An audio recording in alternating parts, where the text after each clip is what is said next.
الإسلام ديني ومحمدا رسول الله ويقيني. Amal yang paling afdal adalah melaksanakan puasa-puasa sunat. Khusus untuk bulan Muharram nanti itu ada puasa sunat yang disebut dengan puasa Asyura. Yang paling bagus puasa itu tanggal 9, 10, 11. Kalau tidak sanggup 3 hari, karena kata Nabi SAW, jangan sama puasanya dengan puasa Bani Israel. Khaliful Yahud. Bedakan puasa kamu dengan puasa orang Yahudi. Orang Yahudi itu puasanya cuma tanggal 10 saja. Maka supaya kita beda dengan Yahudi, puasa 9, 10, 11.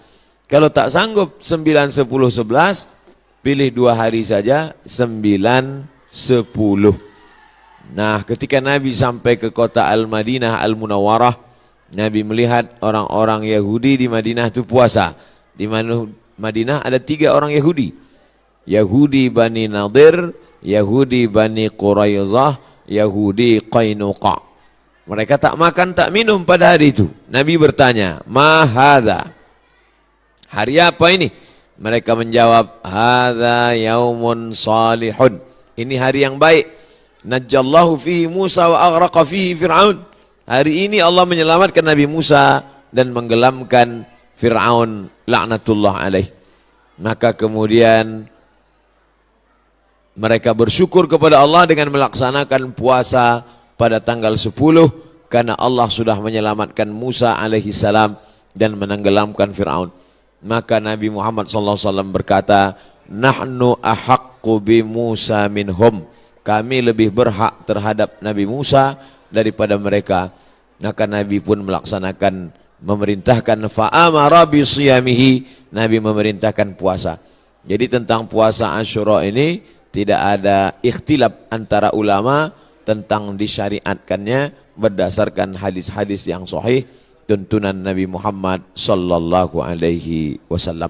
Oleh sebab itu kita yang berbadan sehat, khususnya bagi perempuan yang banyak punya hutang puasa kemarin, dengan berpuasa di Asyura 9, 10, 11, dia sudah bisa mengqadha, mengganti 3 hari puasa yang tinggal.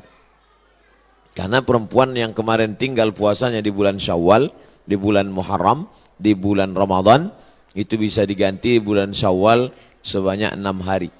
Orang yang berpuasa 6 hari di bulan Syawal otomatis dapat pahala puasa sunat walaupun niatnya qadha. Begitu kata Imam Abu Zakaria Al-Ansari dari kalangan mazhab Syafi'i yang disebutkan dalam kitab Fatawa Al-Azhar oleh Syekh Atiyah Saqar. Niatnya niat qadha saja, tidak niat sunat. Karena kalau niat sunat, qadha tak dapat. Tapi kalau niat qadha, maka otomatis pahala puasa sunatnya dapat. Begitu juga dengan orang yang puasa Senin Kamis, niat qadha dia hari Senin, maka qadhanya lunas dan pahala Senin dapat. Niat qadha dia hari Kamis, pahala qadhanya dapat dan otomatis dapat pahala puasa sunat. Begitu juga dengan nanti 3 hari di bulan Asyura, di bulan Muharram itu 9, 10, 11. Niatnya niat qadha, nawaitu sauma qadha'in. Saya berniat puasa qadha mengganti yang Ramadan tinggal kemarin. Apakah karena haid, maaf cakap, atau karena menyusukan anak, atau karena mengandung anak, atau karena baru melahirkan karena nifas, maka mesti diganti. Cara yang paling efektif adalah sekali dayung 2-3 pulau terlampaui. Walaupun ini masalah perempuan, tapi laki-laki mesti tahu. Karena semua laki-laki punya istri, punya anak perempuan, punya kakak perempuan, punya adik perempuan. Inilah perlunya fiqhul mar'ah, fikih perempuan. Dengan melaksanakan puasa, badan sehat. Karena ternyata makanan yang kita makan itu banyak bakteri racun di dalamnya. Kenapa padi kita bisa tumbuh tak ada dimakan wereng? Karena ternyata disemprot dengan pestisida. Kenapa buah apel yang kita makan itu tidak berulat? Karena ternyata ulat tak mau memakan apel karena ada pestisida. Bahkan ikan asin yang kita makan pun itu kena formalin. Makanya tak dikerubungi lalat. Lalat pun tak mau. Kita aja yang mau makan ikan asin tuh. Oleh sebab itu orang yang pandai ditengoknya mana ikan asin yang tak dikerubungi lalat tak dia beli. Walaupun nampaknya segar. Begitu juga dengan ikan. Dulu kita tahu ikan cuma di es saja. Sekarang ikan disiram, direndam pakai formalin. Akhirnya kita memakan racun.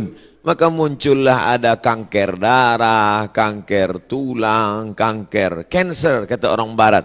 Tak ada obatnya sampai sekarang. Ternyata penyakit-penyakit ini bisa hilang dengan menerapkan namanya terapi fasting. Fasting artinya menahan makan. Orang barat tak tahu puasa. Mereka tetap makan buah, makan ringan, minum air putih. Tapi mereka tak makan dari pagi sampai siang sampai malam. Ternyata kalau kita tidak makan, maka badan kita memakan diri kita sendiri. Itulah racun-racun hilang di dalam badan. Kalau orang menerapkan terapi fasting tak makan ini selama 8 hari dalam sebulan. Subhanallah, Masya Allah. Ini belum lahir Nabi, belum lahir lagi orang yang menemukan penyakit ini sudah diajarkan oleh Nabi Muhammad SAW. 8 hari tak makan dalam sebulan, Senin Kamis, Senin Kamis, Senin Kamis, dan Senin Kamis. Maka siapa yang melaksanakan puasa Senin Kamis, tapi yang lebih bagus lagi adalah lebih banyak daripada Senin Kamis. Karena kalau Senin Kamis cuma 8 saja, tapi yang lebih banyak daripada itu adalah 15 hari. Ahabbus shaum ilallah shaumi Daud. Puasa yang paling disukai Allah adalah puasa Nabi Daud alaihi salam. Yasumu yauman, puasa hari ini, makan besok. Puasa hari ini, makan besok. Adapun saya menyampaikan tentang puasa ini karena kebetulan kita di hari baik, bulan baik. Bukan berarti saya sedang puasa, tidak. Jadi jangan nanti ketika diajak makan, Ustadz itu cuma pandai ceramah aja itu. Buktinya dia makan juga. Ini pun ceramah ini tak terlalu lama. Karena tadi saya dapat kabar cepat sikit, kepiting ini udah mau lari gitu. Jadi intinya pulang nanti Bapak Ibu sekalian, Bapak-bapak sampaikan pesan ke istrinya supaya mengganti puasa. Nanti kalau ada yang bertanya, apa isi ceramah Ustadz Somad tadi? Supaya kau ganti puasa. Karena suami disuruh Allah, ya ayyuhalladzina amanu, wahai para suami, qu anfusakum, jaga dirimu, wa ahlikum, istrimu, anakmu, naro, jaga dari api neraka, yaitu dengan melaksanakan puasa. Ibu-ibu, perempuan-perempuan banyak tahan makan, tahan minum. Apa nama programnya? Diet. Dia mau diet, kurus. Diet, tahan makan, tahan minum. Tapi orang diet tak dapat pahala. Tapi kalau orang puasa, dua-duanya dapat. Pahala dapat, qadha lunas, pahala sunat dapat, diet menyusul. Dengan syarat jangan diganti di waktu malam. Karena banyak juga mengqadha puasa di waktu siang, mengqadha makan di waktu malam. Tak dapat apa-apa.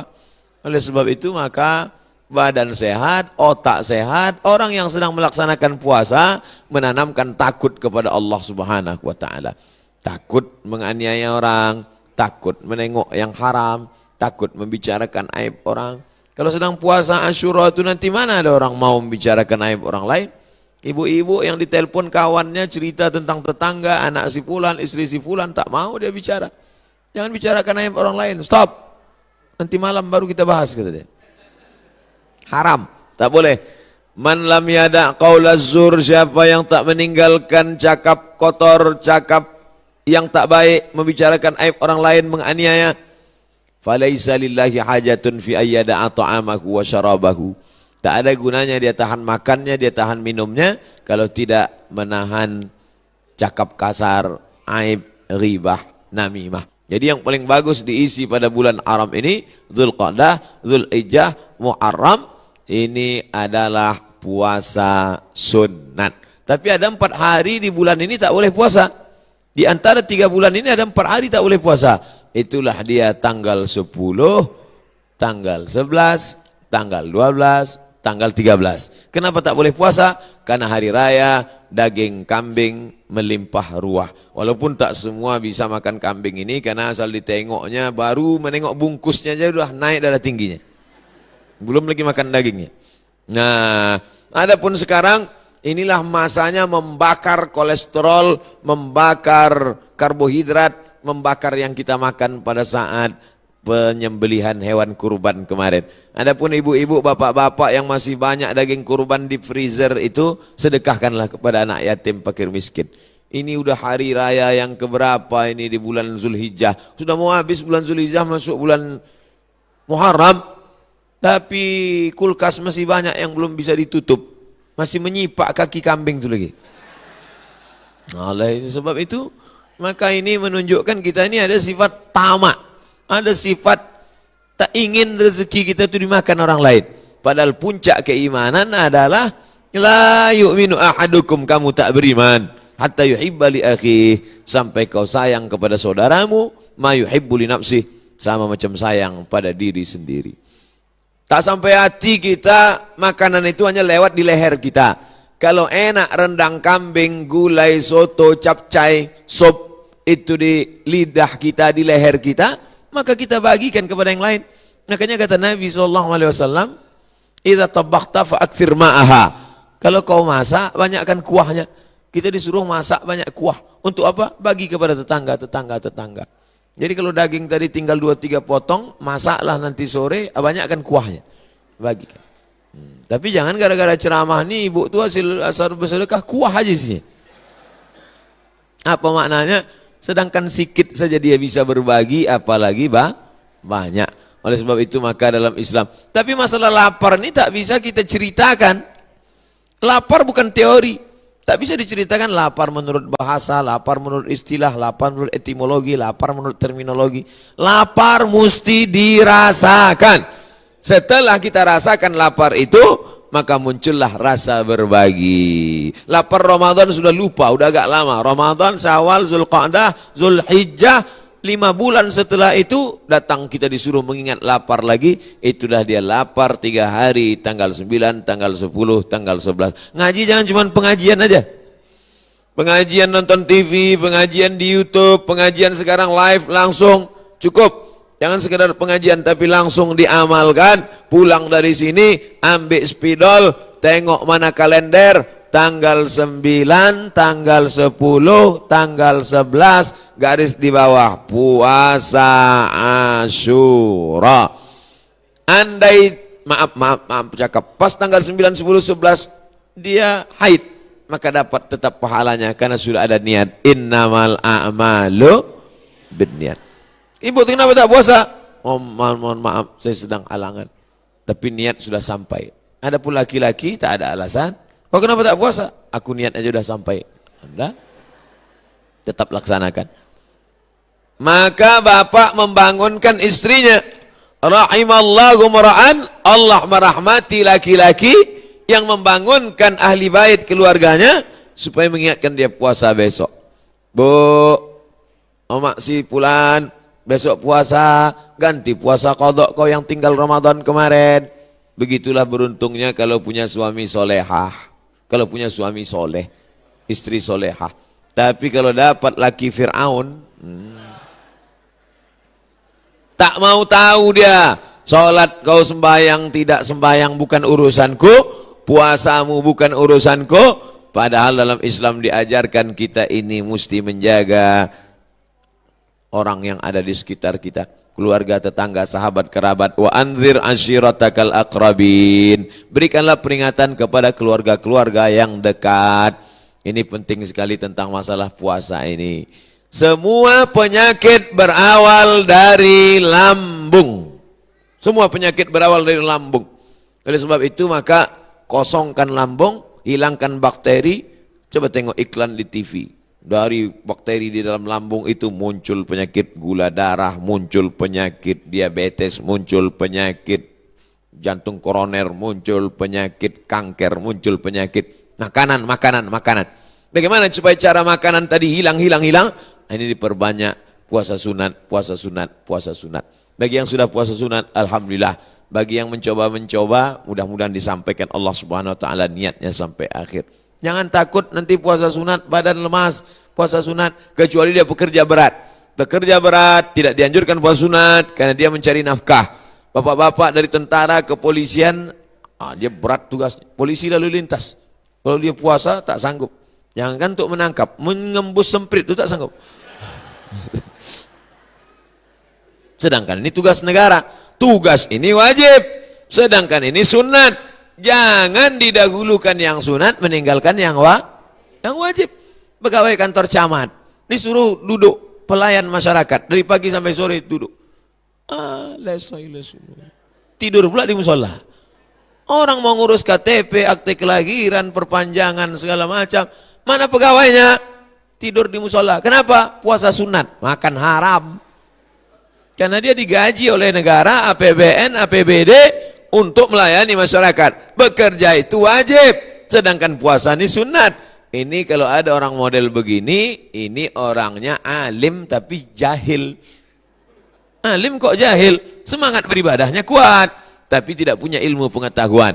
La ilaha illallah. Tapi tengok pangkal ayatnya, fa'lam annahu la ilaha illallah. Apa makna fa'lam? Berilmu.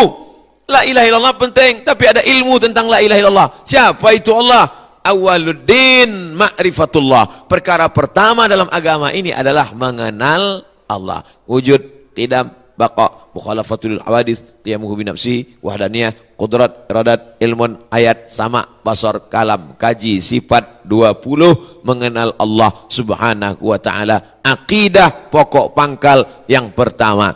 Setelah akidahnya kuat, barulah ibadah. Salat, puasa, zakat, haji, umrah, zikir, baca Quran. Tapi ada ibadah dalam hati. Salat nampak, Allahu Akbar. Haji paling nampak. Setahun lagi mau haji, kendurinya dari sekarang. Sudah balik haji, pakai sorban, pakai jubah, ditulis pula di pangkal nama, haji. Kalau tak ditulis pakai spidol, tak mau datang undangan. Tapi ada ibadah dalam hati tak nampak. Apa dia? Ridha. Apa dia? Qanaah. Apa dia? Sabar. Mana nampak orang ridha? Ridha itu artinya menerima ketetapan Allah Subhanahu wa taala. Termasuklah ibu-ibu yang di luar ini semuanya adalah orang-orang yang ridha. Tak nampak ustaz tu tak apa-apalah. Suaranya pun jadilah. Adapun tadi yang sempat unjuk rasa itu sekarang udah agak ridha sikit.